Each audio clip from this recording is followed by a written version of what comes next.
Thank you for visiting Past the Wire TV, the YouTube channel of PastTheWire.com.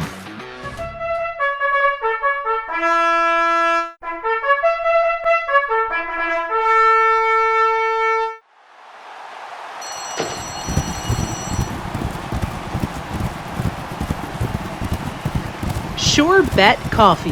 Put the giddy up in your cup.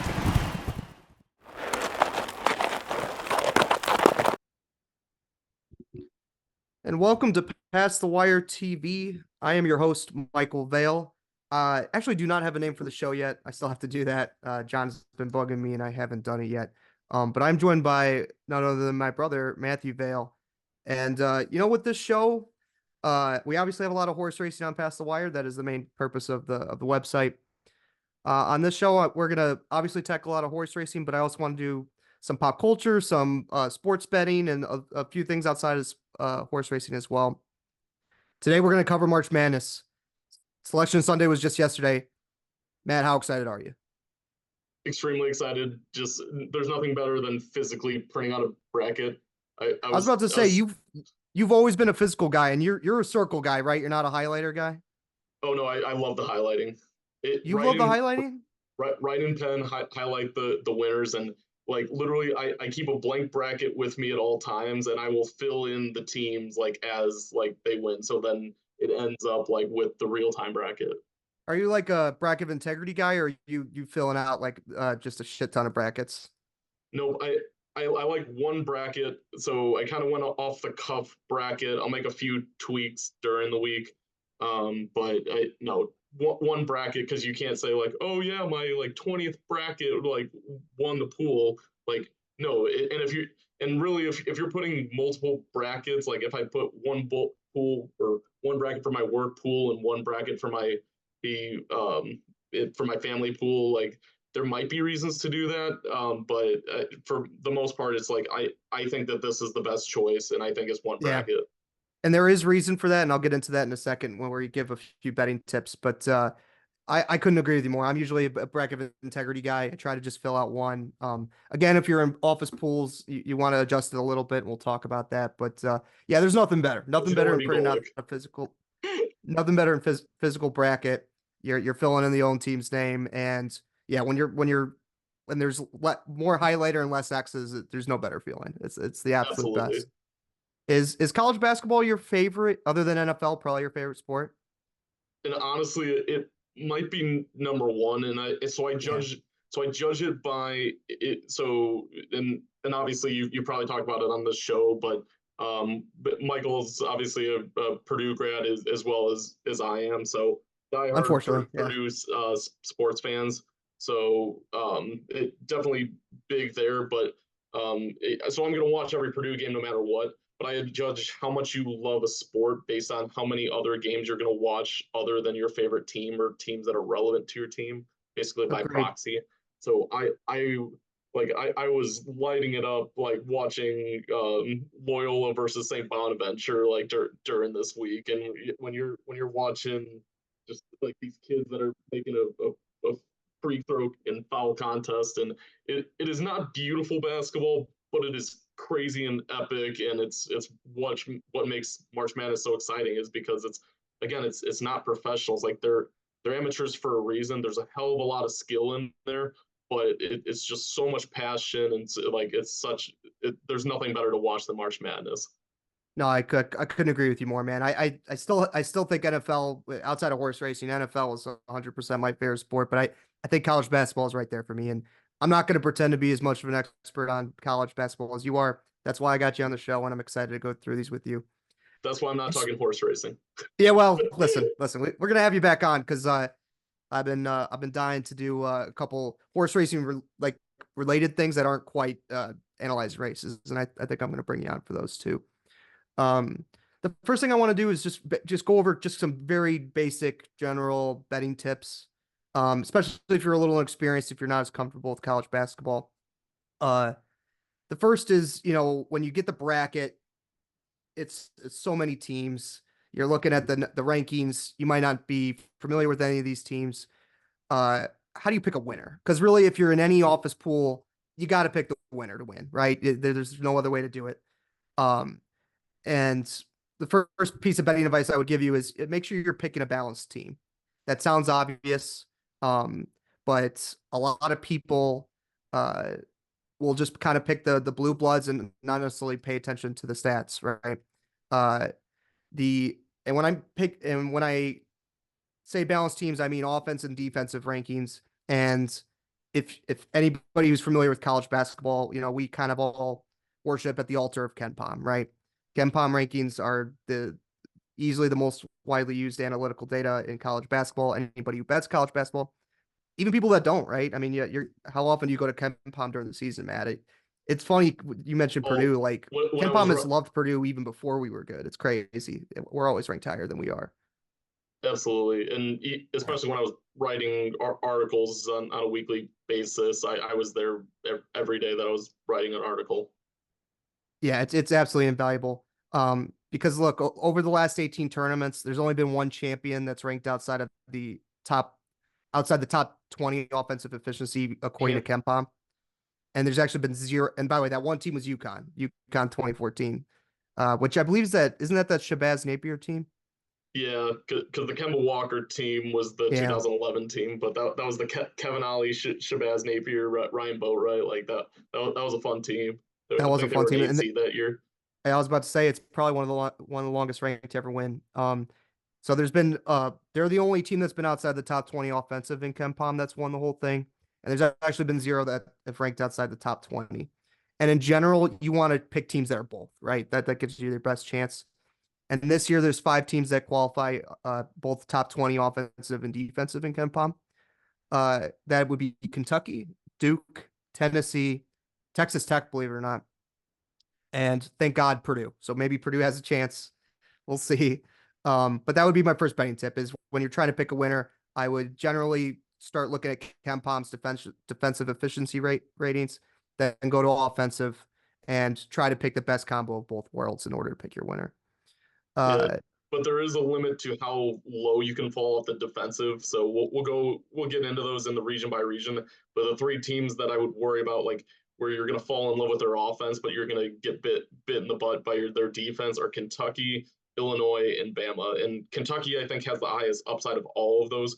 But I would extreme caution with Illinois and Alabama because they're very high in the offensive efficiency marks, but they're going to be very volatile because of their lack of defensive efficiency. yeah, I'll bet Wisconsin's up there too. Although their offense, Wisconsin's a weird team, man, because their offense is so hit or miss, but their defense They is got AJ ruckus. Store now, so Yeah. Wisconsin and Tennessee falls into that category too. Is where you think of them as like defensive, and you kind of like think of their ethos kind of through their football team as well.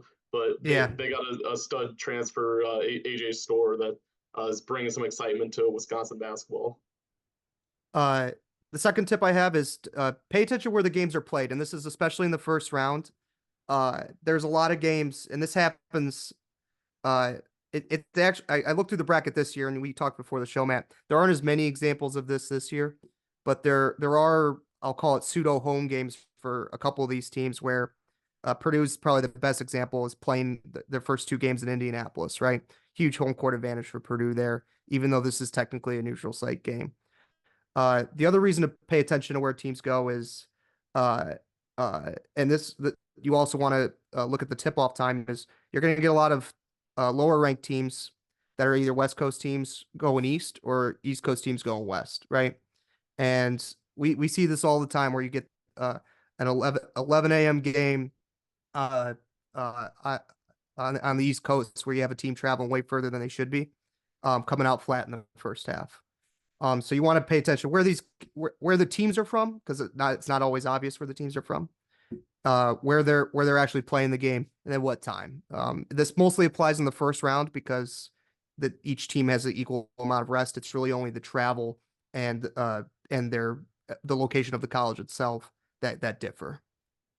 So I got two examples for you. So the first one from a time zone difference is BYU versus Duquesne. So BYU's coming out at a 12:40 tip off. Their mountain team. They tip off in Creighton, or they Creighton's arena in Omaha. So that could be one tricky spot there. It's only one time zone difference, but When you have Duquesne coming from the East Coast, they're a Pittsburgh team, so that could be tricky there.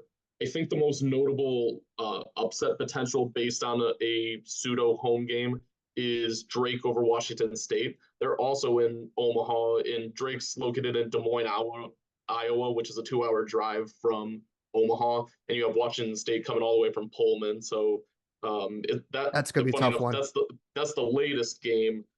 That's the last tip off on Thursday, 10:05 p.m. But Drake is a 2-hour bus ride, and Washington State has to fly halfway across the country. And which one? And were either of those bubble teams, Matt? I mean, I know Drake won their conference, right? So was Washington State? Washington State didn't win the pack, did it? No, so they were an at large. Like they were a 7 seed, so like they were fairly comfortably in. But I think the interesting part is Drake getting a 10 seed. That suggests they had an outside chance of making the tournament as an at large. I would doubt it if they would have lost to Indiana State, just because the fact that Indiana State didn't make it, their metrics I'm were a so bummed little they bit didn't make it, better. man. Oh, me So too. it's too bad. They needed Kareem Abdul-Jabbar. That's Oh still one of man. the all-time nicknames. If any of the Robbie listeners Avila, we haven't, speak your name. yeah, listen, if any of the, is he a senior, Matt? Are we done with him?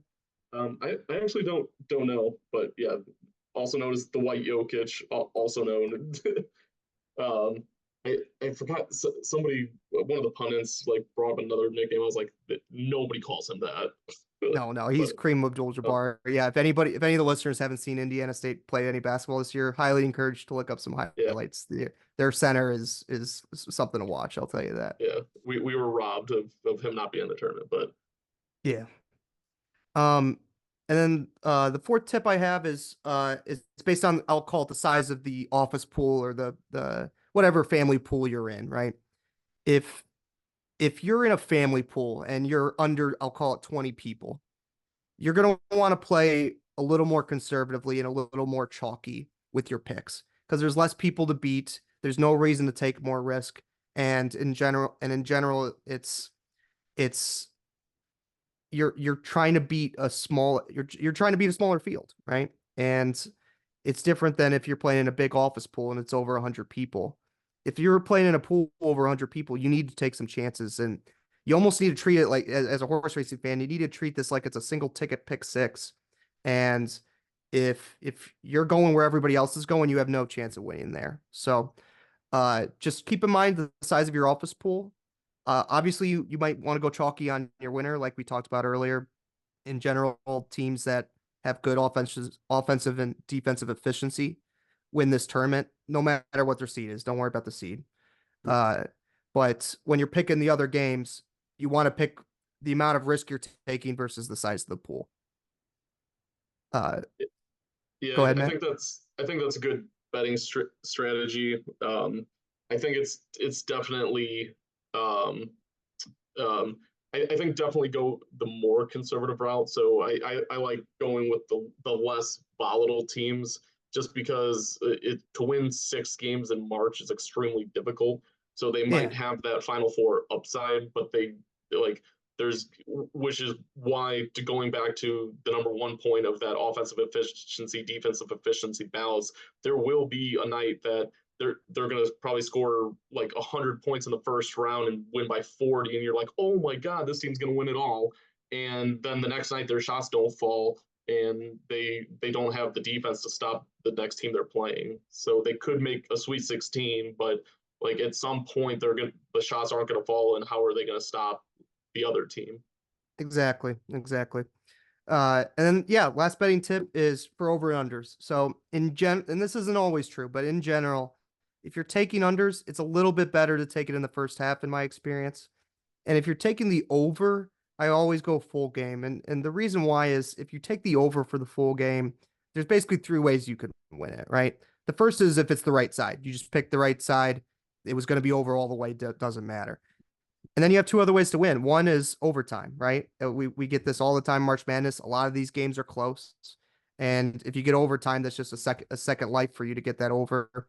And the last is probably the most common example, is just some of these games become foul fest at the end, whether it's the refs just being over aggressive or this is the last game of the season. These teams are going to keep fouling to the very end, whereas in the regular season they might just let it go and the game would end. So in general, if you're taking the overs, take the full game over, and if you're taking the first half under, if you like the under, try to take I would put a significant part of the bankroll on the first half as opposed to the full game, so that you can get really unlucky at the end of the game taking those unders, especially in the tournament.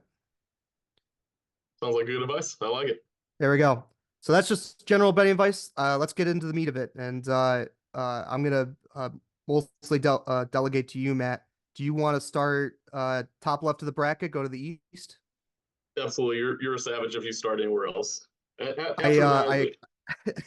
I agree. I think it's fair game to go to like either the go top to bottom or stay left to right. I'm a left to right purist myself, but you have to start in the top left.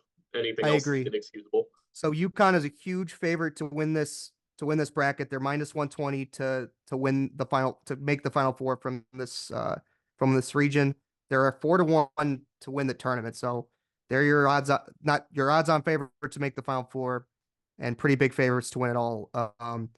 You have UConn making it out, Matt? I do have UConn making it out. From an overall betting perspective, I don't love their odds to win the whole thing, so I wouldn't bet that route if that's the route you choose to go. Historically, the number one overall seed has not done very well. You have to go back to 2013 Louisville for the last time a number one overall seed won the whole thing. So that's crazy. It's been over 10 years. That's nuts. Yeah. And if you want to be very technical, that didn't even count because that was vacated, but they won. Exactly. That doesn't exist. So again, it's extremely hard to do. 25% of the ESPN accounts are taking UConn to win the whole thing. Almost every pundit I see is taking UConn to win the whole thing. So and that's actually something I should have put in the betting tips. And you brought up a good point there. A lot of these websites, you can see the percentage of people what they're picking to win the whole thing.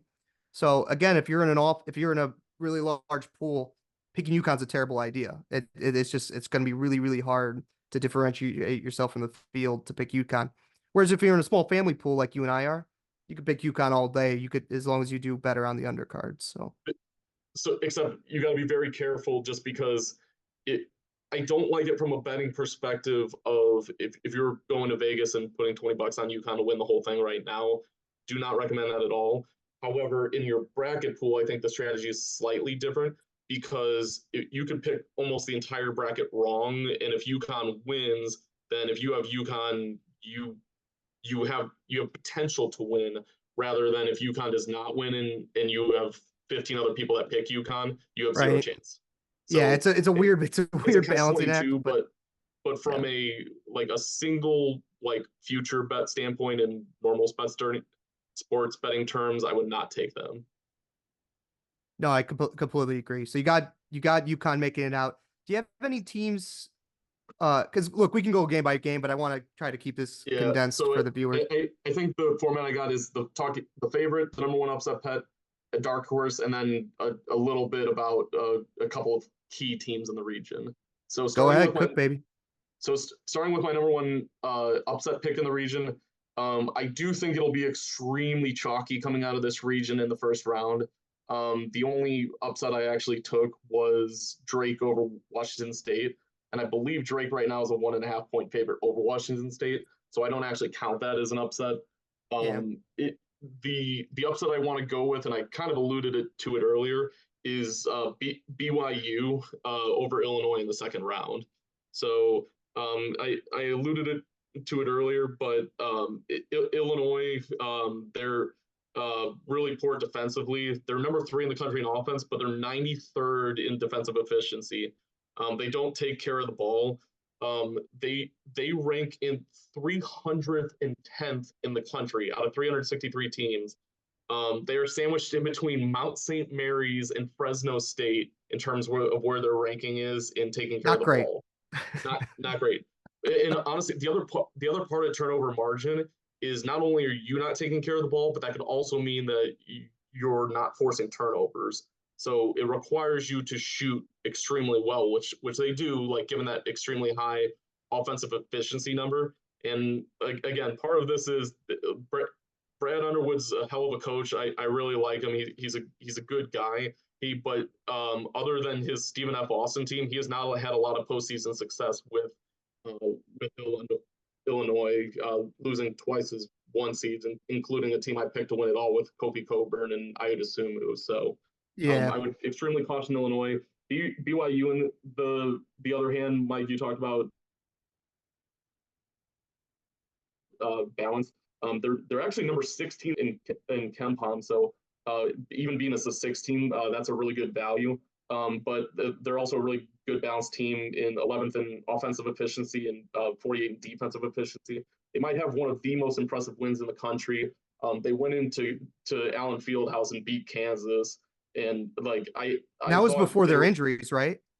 Yeah, and it was one of those where I thought they might be a metric darling. I think a lot of people thought that to begin with, but that was one of the wins that really solidified BYU as a real potential Sweet 16 or dark horse team in the region.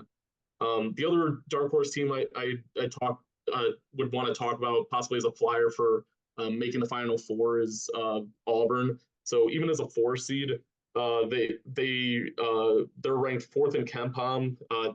Then they're one of those special teams that's top 10 in offensive and defensive efficiency, 10 in offense, 4 in defense.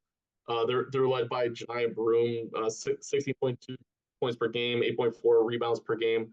And I think that they're a special team because I think they would match up okay against UConn. UConn can beat you in a lot of ways, but one of their best assets, obviously, is Donovan Clingan, their center that took over from Sanogo on the championship team last year. He's a giant and what a lot of people think of as Zach Edey. But Janiah Broome could hold his own against him, and I think he would. I think he would be able to put up his points. I think he would be able to defend him, and it would force you kind of shoot from the outside. So I'm not picking Auburn as an upset, but if you're taking a flyer, yeah. I think that is a good way. The other two other points I wanted to touch on. Drake Tucker DeVries, he's the coach's son. We mentioned the game being in Omaha. So again, it's a bracket upset, but right now Drake's actually the favorite.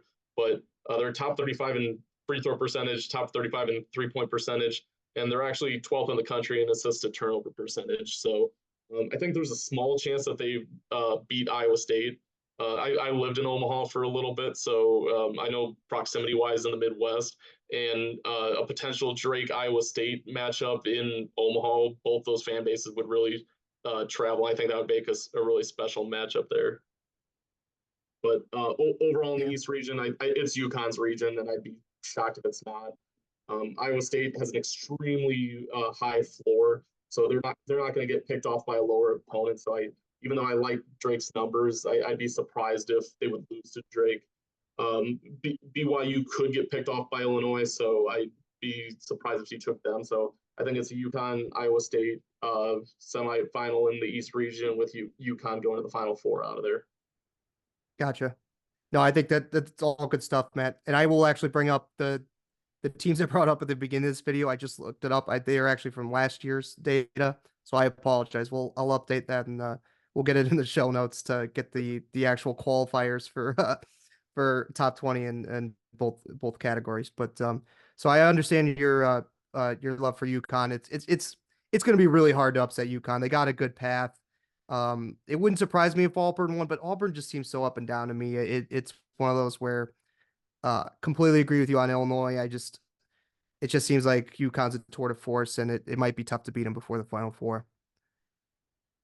It's one of the few deep flyers that I have, but if you really want to try to go with a heavy upset, I do think there's a potential for Morehead State to beat Illinois. So I'm not sure if I'm going to pick it yet, but if you really want to take a deep flyer, it always happens every year where you get a 14 or higher winning. It's happened almost every year recently. I didn't get a chance to check that statistic, but a 1, 2, or 3, I will almost guarantee will lose this year. And looking through everything, I think Illinois is the most likely top 3 seed to lose on the first round. No, great information, Matt. Let's move on to the West. I have no idea how to pick this bracket. This This is a one looks fuck like a shit nightmare. region. I have Yeah. no idea what I'm doing. Like this one, this will win or lose your league. So I got some A, good insight into it, but a lot of offense, a lot of offense in in the region. I'll tell you that. yeah, I do like it, and obviously you start with UNC as the favorite. Like Arizona, extremely strong 2 seed, and they're actually the betting favorite. They are the Um, betting favorite to get out of that region. They're two to let's look at it right now. Arizona's plus 260 to make the Final Four, whereas North Carolina's 3-1. So and yeah, the I rare think two that'll favored. and I think that'll be the most popular pick too, because everybody will be enamored with the potential of a Arizona home Final Four just being a couple hours from Phoenix, being in Tucson. So keep an eye on that storyline. The one John Rothstein called out that I didn't even consider was the possibility of an Arizona UNC matchup in the Elite Eight with Caleb Love, the Pac-12 Player of the Year, coming back to the team he led to the national championship game, the team that he led to a double-digit lead over Kansas in the national championship game. Ran out of town, ran to Arizona, and took them to #1 team in the country. They faltered a little bit in the year, but I do think that they are have a very good chance to be in the Final Four coming out of that region. Are they your pick? Is Arizona your pick if you had a pick today? Um, not quite. So I do want to talk about UNC and Zona. I am not going to pick either one of those teams. So keep in mind there's always going to be one region that does not have chalk, and I think UNC and Zona have extremely good upside. Arizona is one of those teams that falls into that magic top 20 offense, top 20 defense. But both UNC and Arizona both have inexplicable losses this year. North Carolina has lost to Clemson at home this year. They lost on the road to Syracuse, who's awful, and they lost to Georgia Tech, who is also awful. So like they're extremely volatile there. And I would argue Clemson's probably the weakest 6 seed, wouldn't you say? I mean, we Yeah, got Clemson, BYU, uh, who's in Purdue's side? It's South Carolina and Texas Tech. I would easily say that they're the weakest definitely the weakest. 6 seed, and more importantly, it's like if you lost at Clemson, I think that's a respectable loss. But they lost in Chapel Hill, and it's no again, excuses. it's one of those. It's like could they make the Final Four? Absolutely, but that's one of those teams that scares the hell out of you because they literally could lose at any moment. And then Arizona is even more inexplicable losses. They just lost to USC to close out the year. They lost to dead last place Oregon State, and they lost to Stanford. So I love how three, Oregon Pac-12 basketball and Pac-12 football almost mirror each other. Like you might as well have been talking about the football season. pretty much. But those 3 losses are to 3 of the 4 bottom teams in the Pac-12. So I can easily see a world where Arizona makes it, but I have a feeling that it'll not go to Arizona. I would honestly I think there's always one seed that loses early. So my biggest upset in the region is Michigan State over UNC. I do actually think that'll probably be the most popular 8-9 over a 1. I think some people might have Purdue just because of their history. Yeah, I think so too. But Michigan State, there's always a team, and it's usually Syracuse, that does not deserve to make the tournament whatsoever, that goes on a run. I think this year it's Michigan State. And again, it's January, February is though. But I mean, even to back it up, they're number 18 in KenPom. So like that's the main reason they got in, is like the metrics love them, even though their record was trash. But they got a decently balanced team. They're 57 on offense, number 8 in the country on defense. They're 10th in assist to turnover ratio. So again, they had a decent amount of quad one wins too, and they finished the season pretty well. So I understand why they put them in. I mean, I as much as I love Indiana State and a couple of these other bubble teams, I think Michigan State should be here. Yeah, and again, they have a much higher upside. They were a preseason top 5 pick for a reason. So the upside is there. So I think that is a reasonable upset to pick. But funny enough, I is probably the biggest upset that I have. I like St. Mary's coming out of that bracket. I don't know if I'm gonna keep it there, but I got St. Mary's coming out of the region. So I'll give you this. So Michigan State's 22-1 currently, and I'm using BetMGM for my odds right now. And St. Mary's to get out of the region. St. Mary's to get out of the region 14-1. So I think the value is really good there, especially as a 5 seed. So starting with you got to have a playmaker to be able to get out, and they have that in Aiden Mahaney. He does a little bit of everything. 13.9 points a game, 2.6 rebounds a game, 2.5 assists per game. So those aren't numbers that jump off the page, but if you watch him play, he is absolutely a Carson Edwards, a Marquise Noel, somebody that can really take over a tournament. So I like that, but their numbers really jump off the page to me. Like they're a very balanced team. They're 20th total in KenPom, 45th in offensive efficiency, 16th in defensive efficiency. So I really like that balance. And then they're number 18 in assist to turnover ratio, and they are the number 1 team in the country in rebound margin. So there's a couple metrics that I really try to look at when I'm building my bracket, and rebounding and free throws are two of the top. I want teams that's why I like assist to turnover ratio. I want teams that take care of the ball. I want teams that shoot the 3 well. I want teams that make their free throws, and I want teams that rebound the ball well. So you have a team that's strong on defense, that's not going to give up offensive rebounds, and that's going to take care of the ball. And just real quick, because I'm looking at KenPom right now, the teams that are in the top 20 in both offensive defense versus UConn. Okay, UConn's number 1 in offense, adjusted offense, 11 in adjusted defense. Not Illinois. I apologize. Purdue's close. Okay, Purdue's 4th in offense, 21st in defense. We're gonna include Purdue because we love Purdue. Duke is close, 7th on offense, 26th in defense. Arizona's in it, 8th on offense, 12th in defense. Auburn is also in it, 10th on offense, 4th on defense. And the last team would be Houston. Houston is 17th in offense. How is Houston 17th in adjusted offense? That's crazy.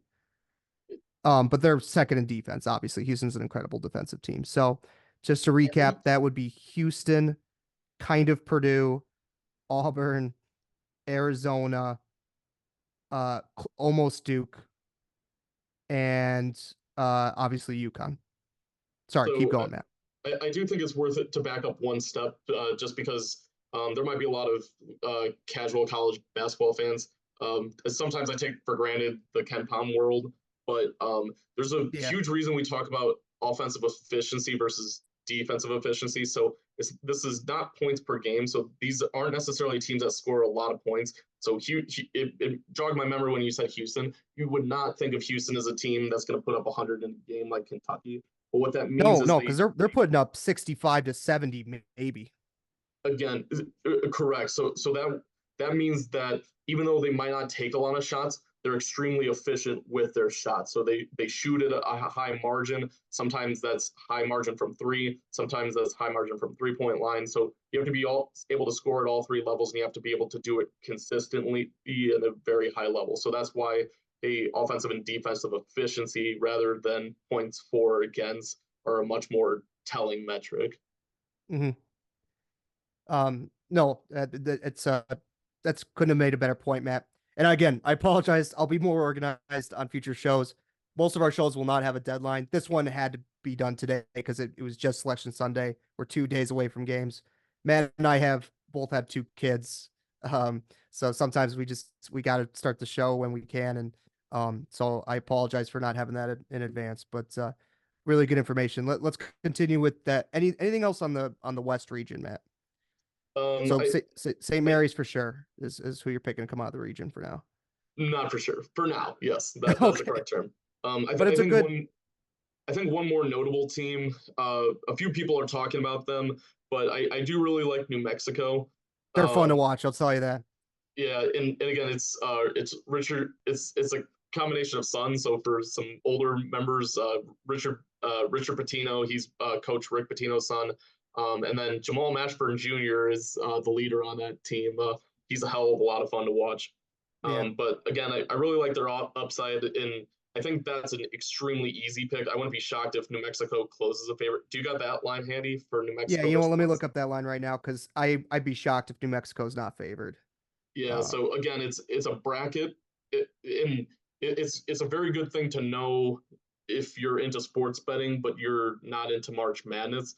Is so like people that can't, especially in a family pool where you might not be with a lot of people that follow betting, and always check those lines because people might be resistant to picking an 11 seed over a 6, but it might be a betting favorite because Clemson's going to be a very weak 6 seed, and New Mexico's an extremely strong 11 seed. They're actually number 23 in the country via KenPom, so they're 41 in offensive efficiency, 23rd in defense, and then one of my favorite stats, they're 7th in the country in turnover margin. So they force a lot of turnovers and they take care of the ball. So they're a team that's not going to beat themselves. And we predicted it. New Mexico right now is a 2.5-point favorite, and they're actually getting, according to MGM, it's a really even betting. They're getting about 53% of the bets, so it's a very even betting market right now. It's really important to make sure you have some double-digit seeds in your Sweet 16. It's very hard to pick those. So I think New Mexico to the Sweet 16. Baylor is going to be an extremely tough out. I think they'll run by Colgate, but just from a value standpoint, like if you're betting teams to get to the Sweet 16, you need to bet a double-digit seed. So I think New Mexico has a lot of potential to be that double-digit seed in the Sweet 16. No, I couldn't agree with you more. And like I said, New Mexico will be one of those teams that I could see just America falling in love with if they can make a run. Because man, that watching them through the Mountain West tournament was a lot of fun. I'll tell you that. Absolutely, they're coming in hot. They're coming in hot. Let's move. You want to do the Midwest last, right? So we're gonna do the top right. We'll go to the South. Yep, Houston's region. Where do you want to start here, Matt? So I think my number one upset in that region, JMU over Wisconsin. I think that'll be a pretty popular 12/5 matchup. That's the most common upset in the tournament. 5s are making a little bit of a comeback, but 12s usually own that rivalry. And then a second round upset that I really like is Colorado over Marquette. Marquette might have the most notable injury in the tournament. They got Final Four upside, but the player that makes that engine go is Tyler Kolek, their starting point guard. He's probably the favorite to win point guard of the year. He's battling an injury right now, so if he's not 100%, I highly doubt that they lose to Western Kentucky. But I think part of picking upsets is knowing this time spacing between the games. So that's one other just general betting tip. So with 4 days of rest, I think Kolek can get to the point where he plays well enough. I think if Shaka Smart was really smart, he would rest Kolek for the Western Kentucky game, but he's probably going to play him. But turning around on 2 days rest, I believe he's nursing an ankle injury. I think it'll be very difficult for him to go nearly back-to-back days. So let me ask you this: if Marquette makes the second weekend, do you like their chances to make the Final Four to win the region? So I like them as a stopgap. So if you're in love with Marquette, I would pick them either to make the Elite Eight or to make the finals. I think it would be very tricky for them to make only the Final Four or only to make the Sweet 16. I see what you're saying. So they're going to be a high variance team for sure. Exactly. All right. Sorry. Keep going on the region.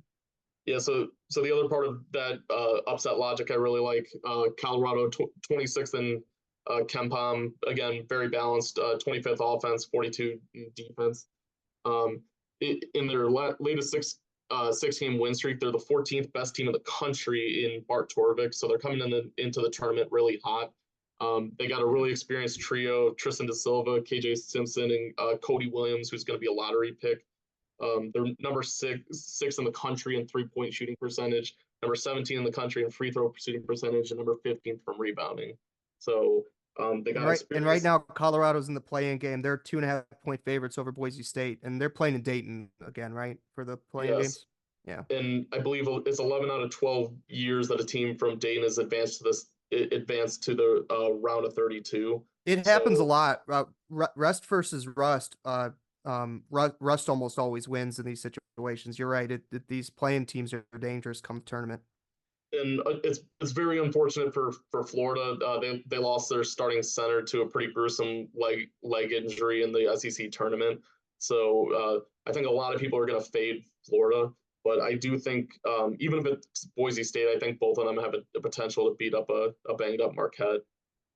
Some other teams in the region, obviously we mentioned Kentucky before. I think they got an extremely favorable draw, especially considering Tyler Kolek's injury. So I actually got Kentucky going all the way to all the way to the Elite Eight. Again, they're number one in 3-point percentage. They're the number 5 offense in the country. They're surprisingly good at free throws for all the freshmen on the team. Number 19 in the free throw percentage, which surprised me. Yeah. The big but they're 108th in the country in defense. So Yeah.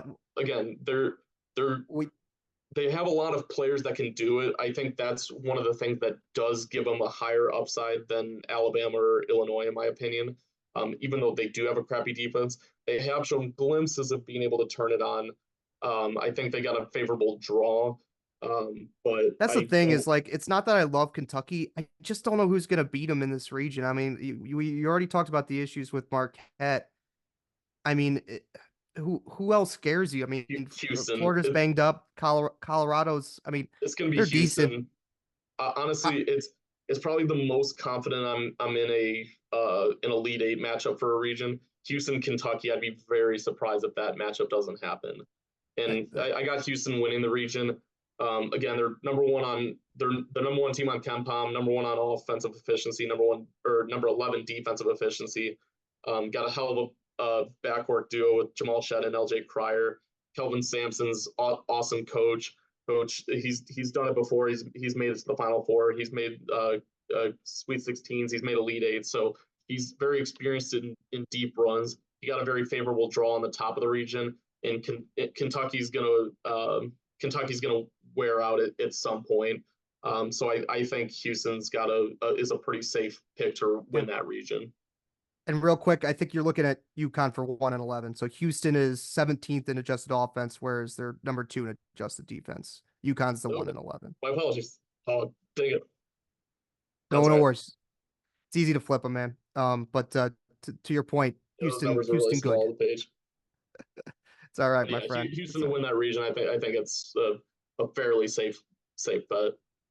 No, I really looked at this region for a while, and it's one of those I agree with you. I'd be surprised if it's not Kentucky, Houston. And it's not that I don't even love Houston that much, but man, it came up with a pretty weak draw. You know, you got Nebraska and A&M in that second round for Houston. It's like both of those teams can score, but neither's going to play enough defense to beat Houston. And, you know, Vermont's a fun team. Duke's obviously can always get hot, but yeah, it's one of those regions where even the good teams have a lot of flaws, and I just think the chalk wins there. If A&M beats Nebraska, I think they got a decent chance to upset Houston. They're probably the most volatile team in the country. They have some extremely high level wins, but they have 5 quad 3 losses. So like they can literally beat anybody, and they can literally lose to anybody. Yeah, Nebraska has no chance to make the Final Four, but you're right, could definitely beat Houston on if they get the right bounces. But Kaisei Tominaga is so much fun to watch. So I'll be rooting for Nebraska pretty hard in that matchup. No, Nebraska, and it's Nebraska's first tournament. I think it's since 2000 or something. It's been a long time since they've won. 2012, I believe. But what I didn't know until today is I think it's their first. I don't think they had won a game since 2000. Maybe that was it. But go ahead. They have never won a tournament game. Never won a tournament game. That would be amazing. So they've never won a tournament game. They got to go play in A&M. Yeah, so Got to they be got a fun. tough draw, but A&M's volatile enough that I would stay away from betting for or against A&M because they're just extremely volatile. Anything else from this region? Um, not not really. I think JMU is actually a pretty good pick to the Sweet 16. We talked about having just a couple, so two or three, I would say max double-digit seeds making the second weekend. I think JMU has a very good chance. They're going against a fairly weak Wisconsin team that really struggled down the stretch, other than make it to the finals of the Big Ten tournament. But they're 30-3 overall. Literally, they started the season in a game that I watched. They beat Michigan State at the Breslin Center in East Lansing. But after that, they didn't play anybody. So again, the record's a little bit inflated. But I mean, they got pretty good numbers to back it up. They're 14th in turnover margin. So again, they take over the ball, and they force the opponent to turn over the ball. They're number 5 in the country in 3-point defense, which is extremely important. We talk a lot about being able to make the three, but to be able to for teams to make the three, the way to beat it is to guard it well. So they guard it just as well as anybody in the country. So I really do think JMU has a decent chance to go to the Sweet 16 out of that quadrant. That would be fun. And they came in hot too. They ended the season 30-3, correct? Yeah, that's right. Yeah. So that'll be an interesting. That again, it's a really interesting bracket. But yeah, I kind of agree with you. I think the chalk wins out there, and I'd be surprised to not see Houston at the end. All right, we've made it to the big one.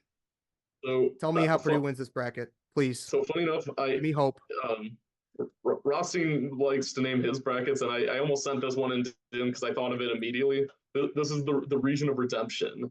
So obviously, most people will think of it Purdue. Selfishly, we're going to think of it as Purdue, but Yeah. I think it's a redemption for Tennessee. So for how much crap that Purdue gets for not being able to win the tournament, Rick Barnes is one of those coaches that also gets a lot of crap for not winning. He hasn't made it past the Sweet 16 since he's been with Tennessee. Virginia's Which is in crazy because, like, when you consider Barnes a top 5 in the country, top 5 coach in the country, I probably would.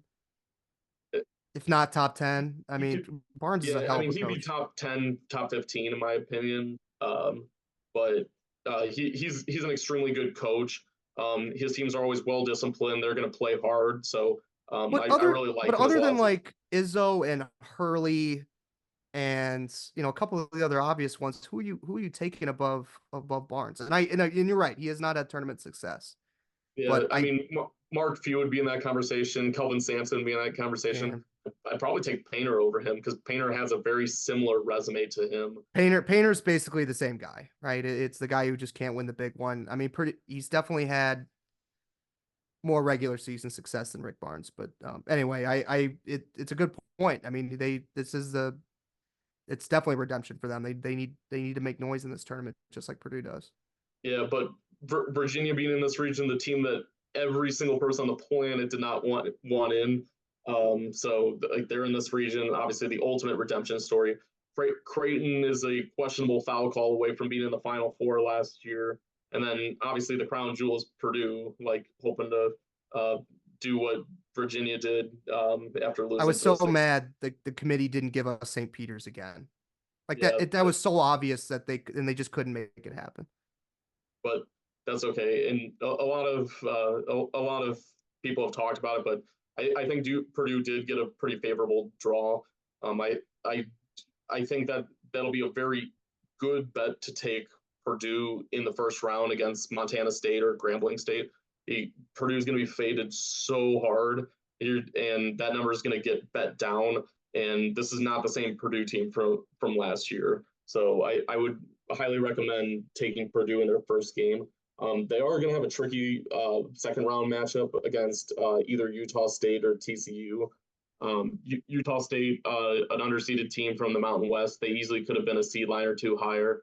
And then TCU, they're almost the exact same as Texas A&M, where they're extremely volatile. They started out as one of the best teams in the country. They just flew out of the gate in the Big 12, and then they really faded down down the stretch, going 7-8 since the start of February. So I like Utah State in that matchup, and Purdue matches up way better with Utah State than TCU because TCU likes to create a lot of havoc. So if it is TCU Purdue, I would be scared for Purdue in that matchup just because TCU could force Purdue to turn the ball over. Yeah, anybody who's watched Purdue for any amount of time knows we cannot handle any sort of high pressure or God forbid, a full court press. So, not it's Matt Painter's blind spot. I mean, there's no other one. And they've done a lot better handling the press this year. Obviously, having it's because our guard play's been so much better. Yeah, having a 7'4" guy you can throw the ball into and then give it right back to Braden Smith or Lance Jones. Yeah, that also helps. They've handled the press a hell of a lot better. But I guess we'll come back to Purdue, but some interesting teams in this region. I think my dark horse is Creighton in this region. Obviously, people are going to be enamored by the top 2 seeds.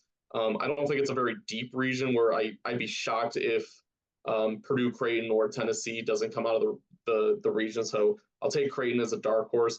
First of all, the biggest thing on their resume is they own a 19-point win over UConn. It was at home, but that shows their upside that they can literally beat the best team in the country. They also own high-level wins over Marquette in Alabama. They have an awesome starting trio: Baylor Shireman, Trey Alexander, and Defensive Player of the Year back-to-back, Ryan Kalkbrenner. They're number 11 in KenPom, number 15 in assist-to-turnover ratio, and they make their free throws. They're number 11 in the country at making free throws. So I like Creighton to make it to the Elite Eight. Tennessee is going to be a popular pick. I think they'll probably be the most popular pick to come out of this region. And the number one reason for that is Dalton Knecht. If Zach Edey did not exist, he would easily be the player of the year. He averaged 21.1 points per game, but that doesn't nearly tell the story. When you think Tennessee, you think defense. They're number 3 in the country in defense. But what Dalton Knecht's done for Tennessee, last year they were 64th in the country in offensive efficiency. With him in the mix, they bumped that number up to 29 in the country. So again, they're still not as strong on offense as some of those other teams that we've mentioned. But that 40-point jump could be enough to push Tennessee into the Final Four. They've had a really good strength of schedule too, so it wouldn't surprise me if they have a better showing in the tournament than they did near the end of the year in SEC play. So yeah, my favorite upset in this region, I think it'll be a pretty popular one. I like Samford a lot in Kansas. So let's go, baby. So funny enough, talking about first games of the season, I watched every minute of this one. The tip heard around the world: 7'4" Zach Edey versus 5'8", I think he was. I don't even know his name from Samford, and it went exactly. It was a rough look for Samford, and he won the tip. And Samford would proceed to lose by 50. Purdue put a 50 burger on them. And everybody kept saying that Samford was a really good team all year. And obviously, as a Purdue fan, you want to think the worst. It's like, oh, yeah, we beat up on a crappy team. But Samford goes really strong. They just want to score as many points as possible. They call it that buckyball style. He almost plays them in hockey shifts where he's subbing them in and out. So they're a very deep team, and they can all shoot the three very well. So they're number 7 in the country in 3-point percentage. And they remind me a lot of that Oral Roberts team with Max Abstinence that knocked off Ohio State and made it to the Sweet 16 that year. I think Samford has a really good opportunity to do that. They're playing an extremely banged up Kansas team. Kansas wasn't that great to begin with, but with Hunter Dickinson not being 100% and possibly McCullough not being 100%. And if they make it through Kansas, this is probably the weakest Gonzaga team in the last 5-6 years easily, right? Yeah, I mean, and basically a mirror image of JMU. McNeese State, I'm taking them right now to beat Gonzaga, so I think that'll be a 12-13 matchup there. McNeese State, he was coached. They're coached by Will Wade. He was the coach of LSU that we'll say was dismissed from LSU. He was asked nicely to leave, LSU's had a couple of those, but he gives me some landed Coach in O vibes. he landed in Lake Charles, Louisiana, and took a McNeese team that's done nothing and made them 30-3.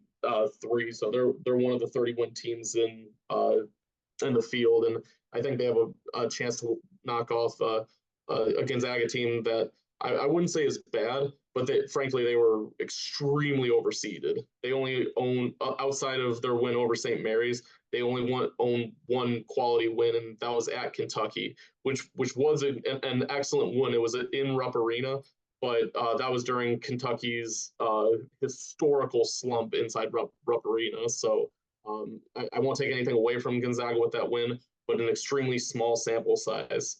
The caution with McNeese State is they have not beaten a single team in the field. So I do not pick them to go far, but with 30 wins, a coach that knows how to win, I think that's a good 12 over 5. I'd be curious how many teams Gonzaga's beaten in the field, because they've obviously beaten St. Mary's, but I'd have to go through their list of games. They mostly played in the WCC. Are there any other WCC teams in here? Not other than St. Because Mary's. San Francisco was down this year, and a couple of the other teams that sometimes come out of that conference aren't as strong. So, I might have to look at that real quick. To your point, like that is definitely a knock against Matt. How do you say the name of the school? I actually do not know. McNeese State. McNeese State. I can't be the only Yeah, one that doesn't know how to pronounce that name. They were 30-3, and yeah, the only wins they have over the field are St. Mary's and Kentucky. They played two other one seeds, frankly. So they lost to Purdue by 10, and they lost by 13 to UConn. So and then they beat, and then we just talked about it, they beat Kentucky and Rupp. So it's basically 2 wins. Yeah. Then the win over St. Mary's and Moraga that sealed their tournament. The Kentucky win might have done it alone, but the win at St. Mary's was extremely impressive. So it might be a good one to fade or to. I'm gonna pick McNeese in my bracket, but from a betting perspective, I think it might be a good bet to bet Gonzaga, because everybody will have this mindset and bet McNeese. So I think the number will be bet down, and I think if you like Gonzaga, then they'll have a favorable number in that one particular game. And if you like them, I would pick them to go to the Sweet 16.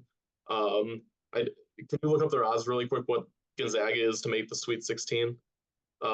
Because they're definitely going to beat Kansas, and even though I have Samford going to the Sweet 16, I think they would be an extremely good value to make the Sweet 16. Yeah, so Gonzaga's plus 135 right now to make the Sweet 16.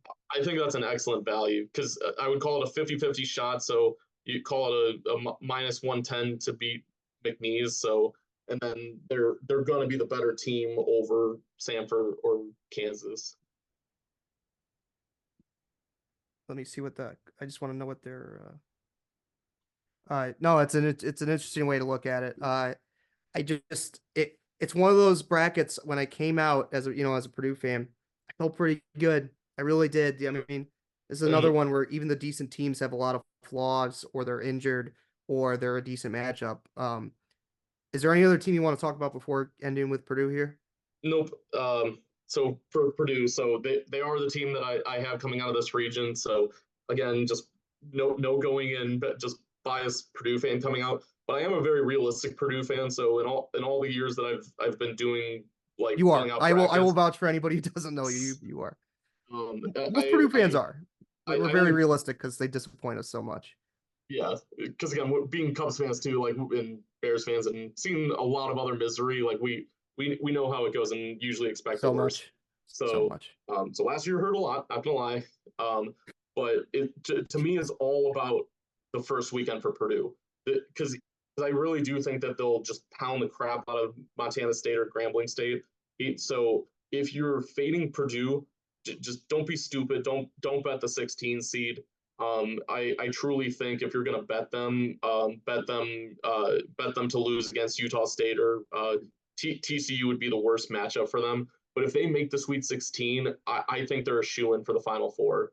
I'll put it this way: they're a shoo-in for the Elite Eight. They're not going to lose to Gonzaga or Kansas or possibly Samford. It would be an extremely tough matchup with Creighton and Tennessee. Tennessee they've already beaten this year. Very rock fight game in Maui, but they already beat them. They were the team that Carson Edwards and Ryan Klein beat, the famous Ryan Klein game. And in fairness, we were really lucky to win that game against that Tennessee we had team. a very favorable foul call to end that game. So, so Tennessee would be a tough matchup for Purdue, and so would Creighton. Creighton, I think, actually matches up very well with Purdue, with Kalkbrenner being able to contain Edey a little bit, and they're going to be able to, with Shireman especially, would have the best matchup advantage.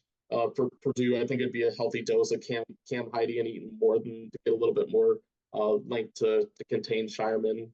But I really do think Purdue's going to come out of that region, led by National Player of the Year, about to be back-to-back National Player of the Year, Zach Edey. 24 points per game, 11.7 rebounds per game. They're number 3 in KenPom, number 4 offense, number 21 defense.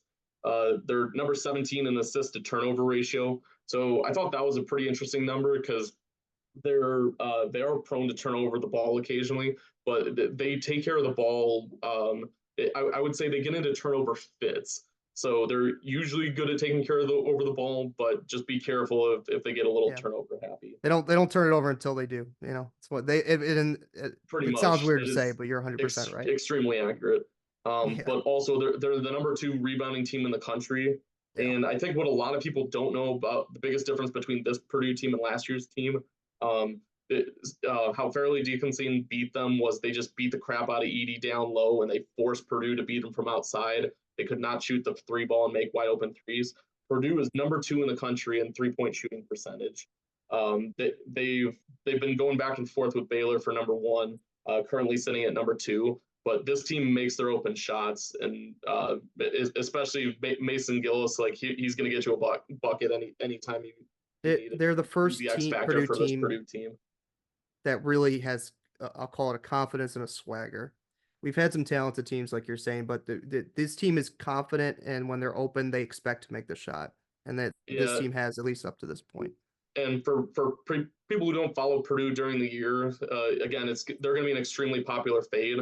But there were signs of water breaking through the dam last year and the previous years, where like they would lose inexplicable games or just shit down their leg in February, and they had so many opportunities to do that this year. Wisconsin comes to mind, at Rutgers, home against Northwestern, home against Michigan State. So they had a lot of opportunities where they got into games that were tighter than they should, and they just kept teams at arm's length and did not let them take the lead or get to victories. So I do feel that Purdue is not a biased. They are a real contender to be in the Final Four, and they're my pick. No, listen, man, they're my heart pick, and I'm going to pick them too. I just this team has a different attitude. He's a year older, and to me, the biggest difference is we have an elite point guard. Like, legitimately should have been. Braden Smith should have been an All-American if he stays, which I think he will. I think he'll be an All-American next year. He'll stay, and he's first team all Big East. He was not in a Cousy, All Big Ten. He was not a Cousy Award semifinalist. But the Cousy Foundation for Best Point Guard corrected their mistake, and he became a Cousy Award finalist. So that just shows even more so that he closed strong down the stretch, and he took that as motivation.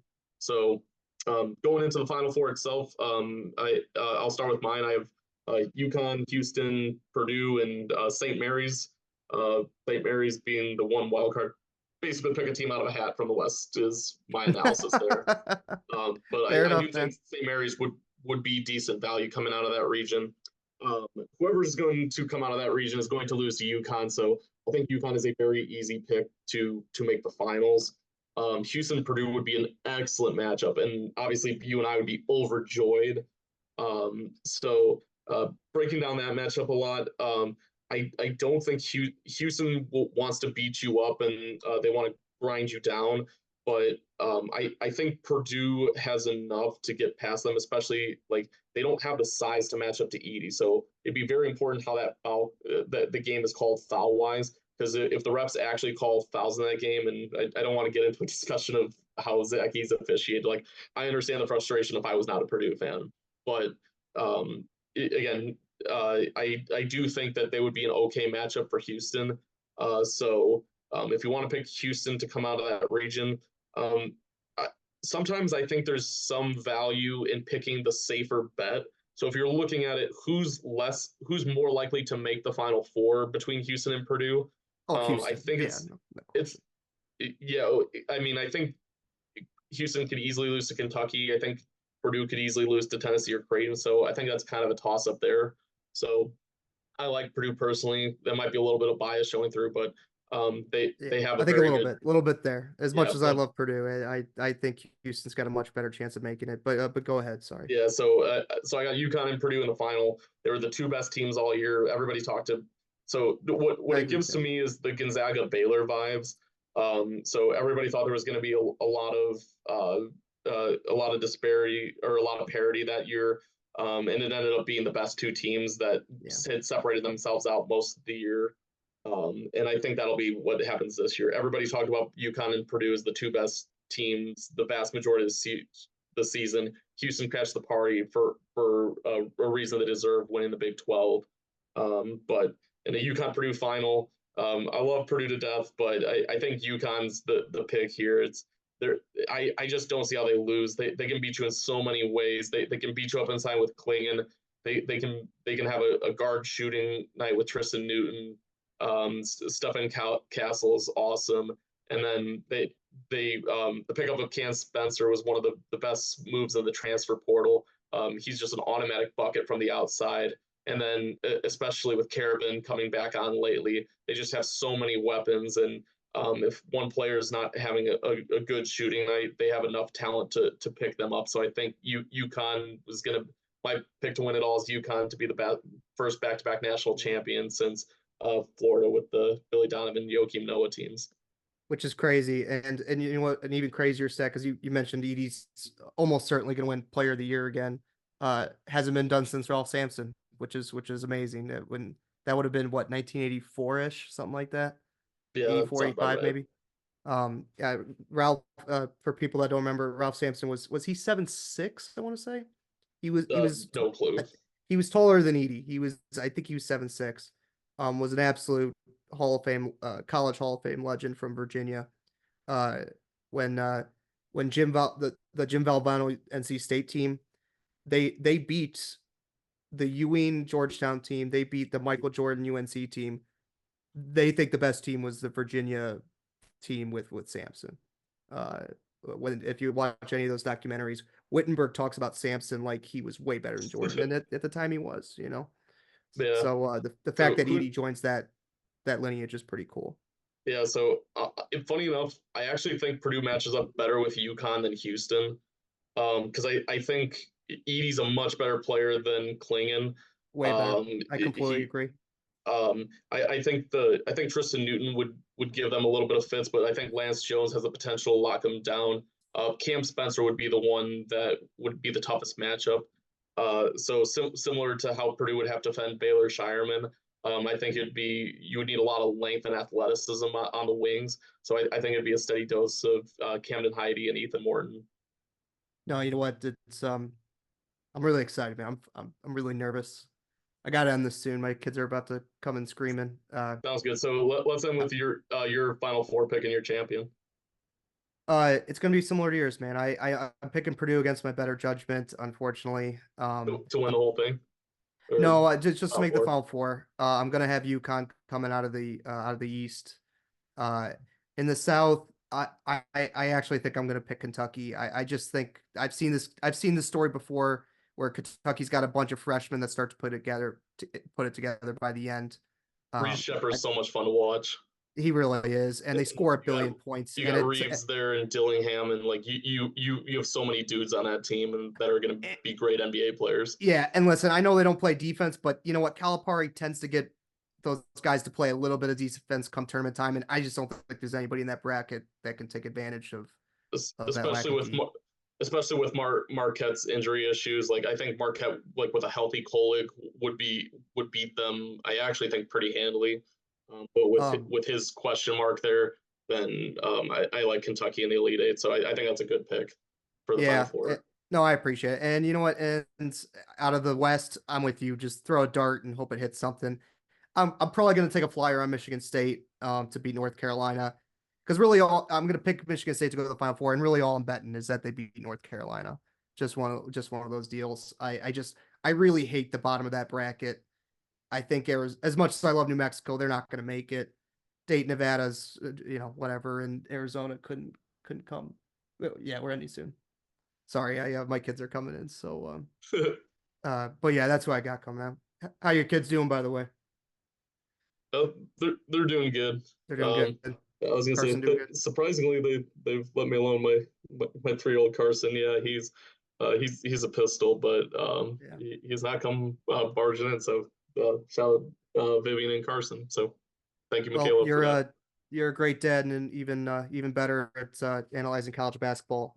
I mostly wanted to let you cook, and that's why we went a little long. And you're really knowledgeable, and I really appreciate you doing this with me, Matt. So look, I think what we're gonna do is we'll recap the next couple weeks of March Madness. I'd love you to join me again for those. And like I said, I think what I'm gonna do with this show is do a little bit of everything, and obviously it'll be mostly a horse racing show. But I'm never gonna be the handicapper that John Stetton is, and so I'm gonna shy a little away from that and let him do his thing, and try to cover the horse racing and kind of sports and gambling from a slightly different perspective. So can't thank you enough for joining me, man, and go Boilers, man. God, Yeah, I'm boiler nervous. up. Boiler up, man. So thanks for everybody for listening, especially if you stayed till the end. And we'll keep the show coming. We'll polish it up a little bit, but to be honest, we're just two regular dudes. This is what we got. So ciao for now, guys.